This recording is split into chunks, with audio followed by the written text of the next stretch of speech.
অনেকে মনে করেন আমি সবার পিছে লাগি, সবার পিছে আঙ্গুল দিই। ভাই ওইটাই আমার কাজ। আঙ্গুল দেওয়ার লোক আছে জন্য আপনারা সোজা থাকেন, না থাকলে তো সোজা থাকবেন না। জুলাই আগস্ট 2024 একটা বিপ্লব হয়েছে। বিপ্লবে বিজয়ীরা সরকার গঠন করছে। এই সরকারে যারা আছে তারা সবাই কি আন্দোলনের সাথে প্রত্যক্ষভাবে যুক্ত ছিল? এই আন্দোলনের স্পিরিটের সাথে অ্যালাইন্ড?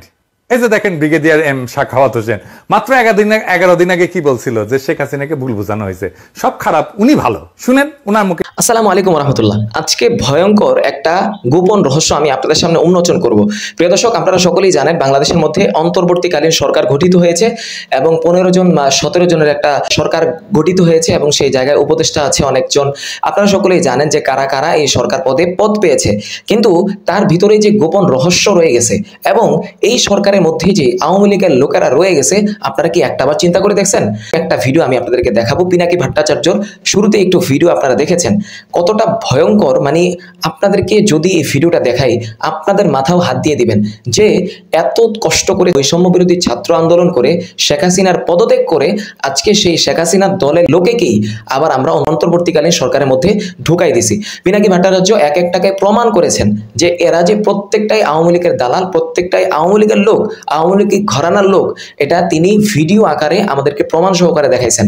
প্রিয় দর্শক, একটু মনোযোগ সহকারে ভিডিওটা দেখবেন এবং আজকের ভিডিওটা প্রত্যেকটা মানুষের কাছে শেয়ার করে দিবেন, যেন প্রত্যেকটা মানুষ সতর্ক থাকতে পারে, বুঝতে পারে এবং তারা যেন সতর্ক হয়ে অতি দ্রুত তাদেরকে অব্যাহতি দেওয়ার ঘোষণা দেয়। তো প্রিয় দর্শক, আমাদের ইউটিউব চ্যানেলটি এখনো সাবস্ক্রাইব করে না থাকলে নিত্য নতুন বস্তুনিষ্ঠ সত্য খবরগুলো সবার আগে পেতে চাইলে আমাদের চ্যানেলটি সাবস্ক্রাইব করে রাখেন। তাহলে চলুন আমরা মূল ভিডিও পিনাকি ভট্টাচার্যর সেই ভিডিওটা দেখে আসি। জুলাই আগস্ট 2024 একটা বিপ্লব হয়েছে। বিপ্লবে বিজয়ীরা সরকার গঠন করছে। এই সরকারে যারা আছে তারা সবাই কি আন্দোলনের সাথে প্রত্যক্ষভাবে যুক্ত ছিল? এই আন্দোলনের স্পিরিটের সাথে অ্যালাইন্ড? এই যে দেখেন ব্রিগেডিয়ার এম সাখাওয়াত হোসেন মাত্র 11 দিন আগে কি বলছিল যে শেখ হাসিনাকে ভুল বোঝানো হয়েছে, সব খারাপ, উনি ভালো। শুনেন ওনার মুখে, শুনেন। আমার মনে হয় যে মাননীয় প্রধানমন্ত্রীকে সঠিক তথ্য কেউই দেয় না এবং উনি ওনার আশেপাশে যারা আছেন, হয়তো আমি বললে ঠিক হবে না, আমার যা মনে হয় যে তারা কোনোভাবেই ওনাকে কোনো সঠিক তথ্য দিতে চান না। তো উনি আসছেন এই তত্ত্বাবধায়ক সরকারে, তো উনি কি হাসিনার কোনো দোষ দেখতে পারবেন? হাসিনার বিচার করতে পারবেন? তো হাসিনা যদি বিচার করতে পারবেন তখন তো বলতে পারলেন না কেন? আর তখন বলার যখন সাহস ছিল না, এখন আসছেন কেন? আজ এই যে দেখেন শারমিন মোর্শেদ খান, সারার মোর্শেদের মেয়ে, সে তো জয় বাংলার লোক, আওয়ামী অ্যাক্টিভিস্ট হিসেবে তার শুরু। মুক্তির গান দেখছেন না? এই যে এই মহিলা, উনি শারমিন মোর্শেদ।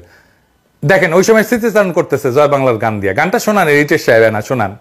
বোমারু বিমান মেশিন গান তুচ্ছ করে কামান, কদম কদম এগিয়ে চলেছে গাহি বাংলার গান, জয় বাংলার গান।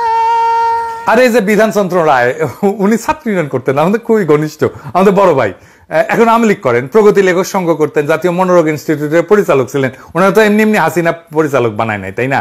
কিন্তু চেতনা শিবিরের লোক। এই তো 3 জন খাস চেতনা শিবিরের লোক দেখাই দিলাম, ঢুকাইলেন তো কোন যুক্তিতে? সম্মানিত দর্শক শ্রোতা মণ্ডলী, আপনারা এই জায়গা দেখেছেন পিনাকি ভট্টাচার্য 3টা অন্তর্বর্তীকালীন সরকারের যারা হয়েছে তাদের ছবি দেখাইছেন, ভিডিও সহকারে প্রমাণ করছেন যে কয়েকদিন আগেও এই যে সাখাওয়াত হোসেন যে অন্তর্বর্তীকালীন সরকার হয়েছে, এই সাখাওয়াত হোসেনে কিন্তু কয়েকদিন আগে শেখ হাসিনার পক্ষে কথা বলছে, শেখ হাসিনার পক্ষে কথা বলছে। এই শেখ হাসিনার পক্ষে কথা বলে আজকে সেও অন্তর্বর্তীকালীন সরকারের মধ্যে ঢুকে গেছে। এটাও কিন্তু একটা বড় ষড়যন্ত্র হতে পারে। আপনারা চিন্তা করলে দেখবেন যে এই আওয়ামী লীগের কোনো লোক যদি এই অন্তর্বর্তীকালীন সরকারের ভিতরে থাকে, তাহলে আমরা এত কষ্ট করে আন্দোলন করে, বৈষম্য বিরোধী ছাত্র আন্দোলন করে দেশ বিজয় করে লাভ হলো কি? সেই তো পান্তা ভাত আবার খেতে হবে আমাদেরকে। তো প্রিয় দর্শক, এই সাখাওয়াত হোসেন সেও কিন্তু আওয়ামী লীগের লোক। এরপরে আবার যে 2জন মহিলার ছবি ভিডিও দেখাইলো পিনাকি ভট্টাচার্য, তারাও কিন্তু আওয়ামী লীগের লোক। জয় বাংলা স্লোগান দিতেছে, গান গাইতেছে, জয় বাংলার পক্ষে কথা বলতেছে। এদেরকেই আজকে অন্তর্বর্তীকালীন সরকারের ভিতরে ঢুকাই দিছে। তো প্রিয় দর্শক, আপনারা ভিডিওটা দেখে আশা করি সতর্ক হয়েছেন। আমিও কিন্তু অবাক হয়ে গেছি এই ভিডিওটা দেখে যে বাংলাদেশের মধ্যে কি হইতেছে, যে অন্তর্বর্তীকালীন সরকারের মধ্যে আবার আওয়ামী লীগের লোক কিভাবে ঢুকানো হইলো, এটাই তো চিন্তা ভাবনা আসতেছে না। এদিক দিয়ে আবার আসিফ ভাই বলতেছে শেখ হাসিনা কোনো ছবি রাখা হবে না, শেখ হাসিনা সব ছবি এগুলো নামিয়ে ফেলা হবে।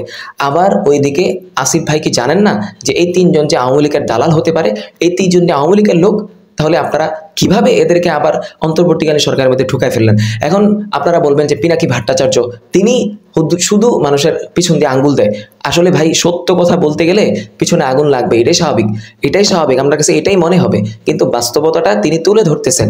তো বাস্তবতাটা তুলে ধরার পরেও যদি আপনারা সতর্ক না হন, তাহলে আপনি মনে রাখবেন ধনুক কিন্তু বেরিয়ে যাচ্ছে।